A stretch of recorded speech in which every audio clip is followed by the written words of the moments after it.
This season I'm going to win FPL despite never having finished in the top 100,000. How? By using a simple 80-20 rule. Am I crazy? Yes, but that doesn't mean I'm wrong. FPL sucks out my soul, and in return gives me only 4 points whenever I triple captain. But those days are coming to an end, because despite never securing a top finish in the game after 10 excruciating seasons, I'm trialing new methods to leapfrog me into the top 100,000. And this 80-20 rule I'm going to tell you about is one of them. And by the end of this video, I'll show you a team that for the first 6 game weeks follow this rule. This season is my season. And no, despite sounding like it, I'm not an Arsenal fan. But like Arsenal, I have come painfully close to achieving my goals only to fail at the final hurdle. Last season, I was so close to the top 100,000. I was 250,000 at game week 29, so just 9 game weeks left to climb the ranks, and then boah. Red arrows after red arrows right at the death. I played myself. I got too clever, didn't stick to the plan. Everything which could have gone wrong did go wrong. And I was enraged. To escape the cruel reality of life, I locked myself in my room. I started drinking, ignoring my family, missed my dad's funeral, my girlfriend every night crying, begging me to at least eat something, but I couldn't. Every meal I consumed, I would have flashbacks to the FA Cup fixture changes, and I'll just puke it back up. I'm joking, of course, I don't have a girlfriend, but eventually I did decide to give it one more shot this season. Perhaps I hallucinated too hard from the lack of sleep and diet of Captain Morgan rum, but I heard a voice in my head telling me that there is still hope in this world. So I started from the very beginning, researching every strategy under the sun, and by this point, I probably watched hundreds of hours of videos. Every FPL YouTuber, apart from me, of course, seems to be an expert, but the source just felt weak. Oh, hi guys, I'm FPL Expert 69. Remember, don't take too many transfer hits. Oh, save your bench boost for a double game week and always flush your tissue after a tug so the government can't collect your DNA. Yeah, right, yeah, all good advice. But it's so standard. It feels like I'm missing something. Like it's a burger without the patty. It's just 2 buns slapped together. Where's the meat? Where's the sauce? It's advice for doing slightly better than last year. But mate, I'm going for the top 100,000, the top 1%. I'm hungry. I'm hungry for that Wagyu beef of wisdom. So I thought I hit a dead end until I came across this beautiful man right here. Ali, oh God, I can't pronounce his name. Jahangirov, Ali Jahangirov, a previous FPL winner. He was doing an interview of FPL Jesus where he made a casual comment, probably 10 seconds of a 30-minute video. He said something along the lines of he tries to have 2 differentials within his starting lineup, and then it just clicked. Oh, holy shit. 2 players out of 11. That's basically 20% of his players he's allowing to go against the grain and experiment. You see that shit absolutely everywhere.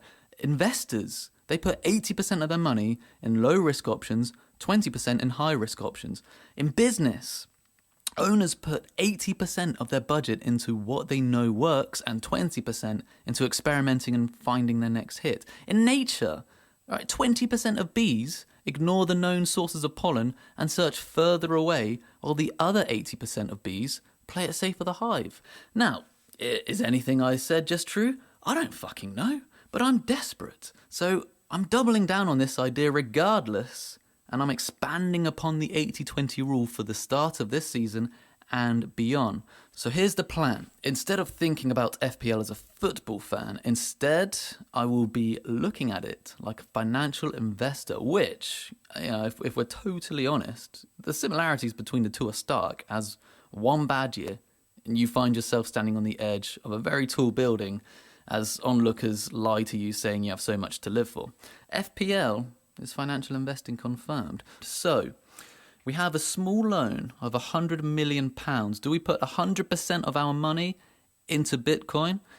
I mean, if you can handle the stress, then go for it. But a sensible route for sustainable growth will apply an 80-20 rule, where 80% will go into low-risk options. Salah, Pickford, Saka, that's like putting your money into Apple, McDonald's, and Amazon, for example. And 20% in your high risks. Differential players are the FPL cryptos. Risky, but a good pick, and your team is flying. By the way, this is not financial advice. This is still an FPL video. And by the way, this should probably also not be considered FPL advice. I'm not taking responsibility for any red arrows you get. I'm not an expert.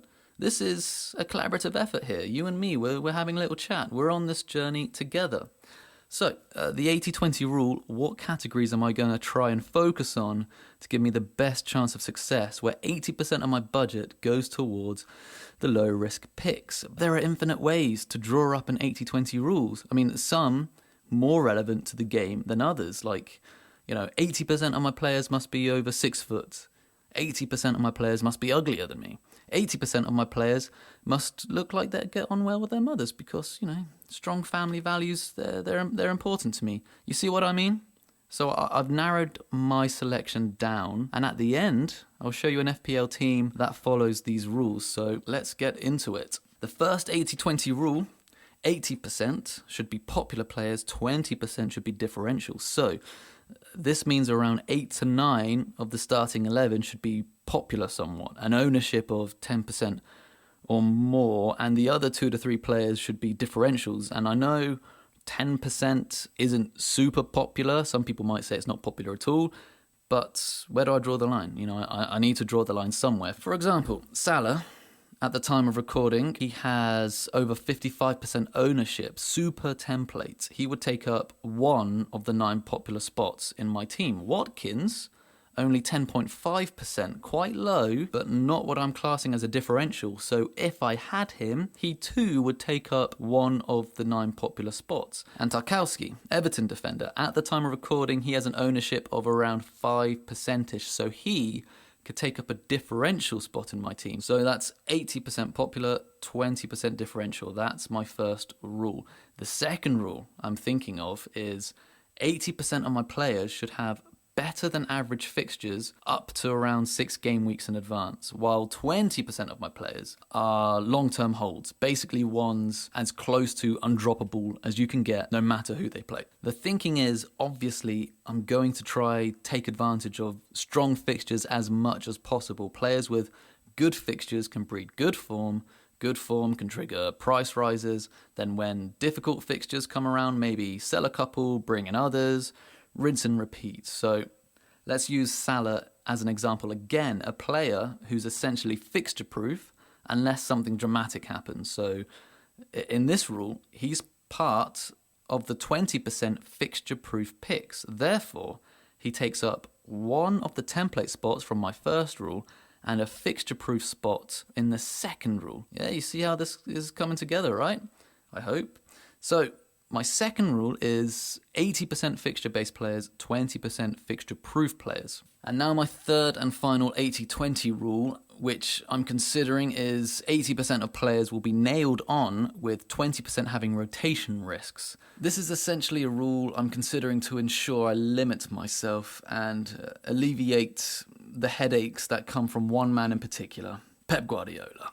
Pretty much since he's arrived, I've actively avoided quality Man City players where possible because I just couldn't be bothered putting up with Pep Roulette. Having one of the best picks in my squad benched for an easy fixture or subbed before 60 minutes. But with this rule in place, I'm localizing that pain as best as I can by still picking quality options, but limiting the situation to as few players as possible.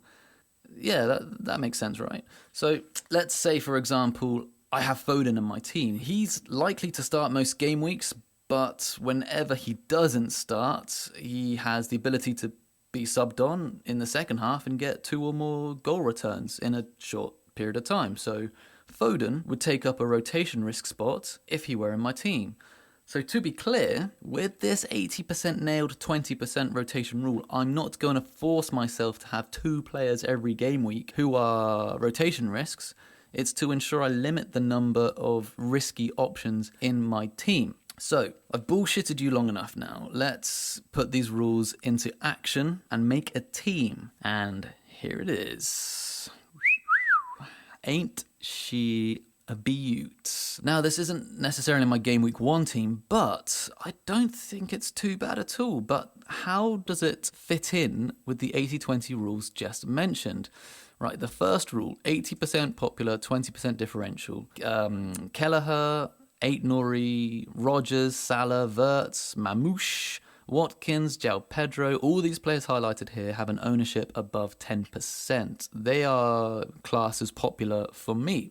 My 20% differential players are therefore Tarkowski, Murillo, and Caicedo.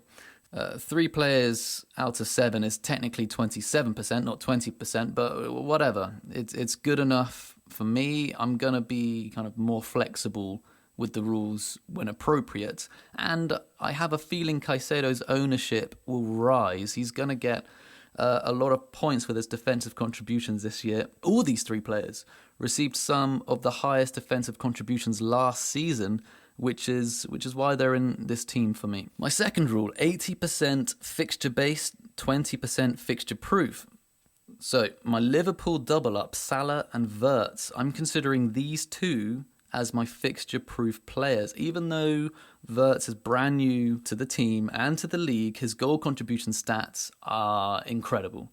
And in this Liverpool team, which is scary in comparison to last year's Liverpool team, he's going to smash it, in my humble opinion. So these 2 players make up the 20% fixture-proof players for me. The remaining 9, they have some of the best early fixtures up until game week 6. My Chelsea players, they have great fixtures. Aston Villa after Newcastle have got good fixtures. My defence, Murillo at Forest, Tarkowski at Everton, Aït-Nouri at City, decent overall fixtures, so I'm expecting good returns from this team over 6 game weeks. The final rule, 80% nailed, 20% rotation risk. I have 2 Man City players, boom, easy. They're my rotation risks. The rest of the squad are pretty much nailed. Aït-Nouri, Mamouche, both incredible players, but no one knows what goes on in Pep's head. Would we really be surprised if he ended up benching Nouri and putting Gvardiol at left back? He does this shit. However, before I move on, there is a question mark here, and that is João Pedro. He's, in my mind, he's a potential rotation risk too, right? With Liam Delap. And there are other question marks on Pedro as well. I mean, I think half his goals last season were penalties, but he's not going to be on penalties anymore. Palmer is going to be. And his non-penalty expected goal stat is the worst for a striker in his price range. So I think right now he's in the team just because of the good fixtures coming up and the fact that 60% of people own him. I guess I don't want to risk falling behind because it's going to be painful if 60% of people return from him and I don't have him. I'm not sure that's the right mentality, but what do you think about João Pedro? I'm assuming as 60% of people own him, you'll all say he's amazing, but I don't know.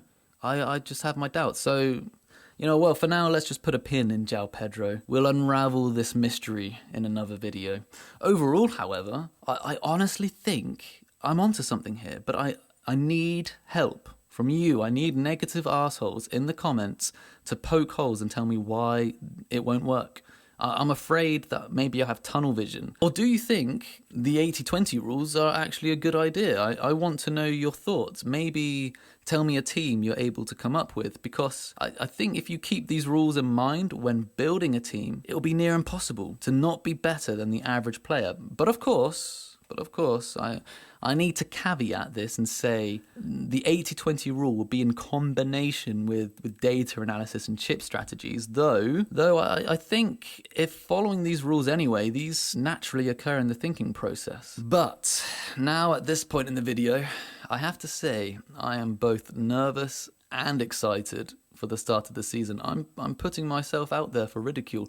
I feel like how I assume a young man would feel on his way to a brothel to lose his virginity. I have no idea, of course. I'm only guessing. Thanks for watching. If you made it this far, please do like and subscribe. Let's support each other in this battle for the top 100,000. I want everyone who watches this to reach this promised lands because FPL sucks when you're alone, but we're on this journey together. All right? See you later.